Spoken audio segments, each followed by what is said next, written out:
நாங்கள் கோயம்புத்தூர்லேருந்து வரோம். பாப்பாவுக்கு வந்து 3 வயசு இருக்கும்போது டாக்டர் கிட்ட போனால் அவங்க சரியாக பேசலை. செக் பண்ணி பார்க்கும்போது தான் தெரிஞ்சுது காது கேட்கல, 2 காதுமே கேட்கல அப்படிங்கிறது தெரிஞ்சுது.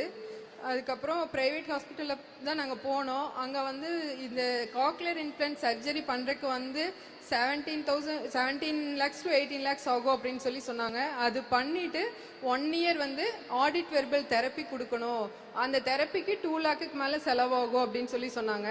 அப்படி இருக்கும்போது தான் ஒரு டாக்டர் சொன்னாங்க, இது வந்து கோயம்புத்தூர் ஜிஹெச்ல வந்து ஃப்ரீயாகவே பண்ணுறாங்க, காப்பீட்டு திட்டத்து மூலிமா பண்ணிக்கலாம், கலைஞர் காப்பீட்டு திட்டத்து மூலிமா நீங்கள் பண்ணிக்கலாம் அப்படின்னு சொல்லி சொன்னாங்க. நாங்கள் அங்கே போனோம். எல்லாமே அவங்க எங்களுக்கு ஃபுல்லாக எல்லாமே சப்போர்ட் பண்ணி கொடுத்தாங்க. ஆக்சுவலாக சர்ஜரியிலேயே ஒரு சின்ன இஷ்யூ இருந்தது. டாக்டர் வந்து பண்ணினாலுமே 99% வந்து வாய்ப்பு இல்லை அப்படின்னு சொல்லி தான் ப்ரைவேட் ஹாஸ்பிட்டலில் சொன்னாங்க. ஆனால் ஜிஹெச்சில் வந்து அதே தான் சொன்னாங்க. பட் என்ன சொன்னாங்கன்னா, இது பெண் குழந்தையா இருக்கிறதுனால நம்ம அப்படி விட முடியாது, நாங்கள் ட்ரை பண்ணுறோம் அப்படின்னு சொல்லி பண்ணாங்க.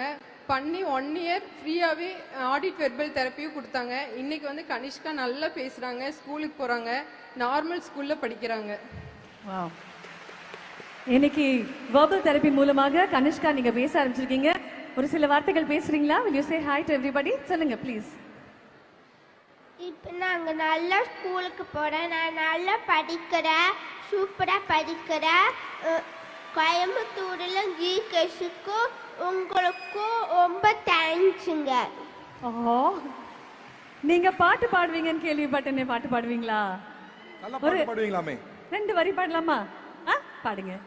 என்ன பாட்டு பாட போறீங்க? பாடுங்க. ஆலமரத்துல விளையாட்டு, அணிலே அணிலே கை தட்டு, குக்கு குக்கு குயின் பாட்டு, கொஞ்சம் கிளியே தலையாட்டு, குட்டி குரங்கே வாலாட்டு, சின்ன முயலே மேல கொட்டு, சிங்க குட்டியே தாளம் தட்டு, எல்லாருக்கிட்ட ஆடிக்கிட்ட ஏழிலோ பாடிக்கிட்ட ஒண்டா கட்டா சேர்ந்துக்கிட்டு ஓடி வாங்க துள்ளிக்கிட்டு, ஓடி வாங்க துள்ளிக்கிட்டு.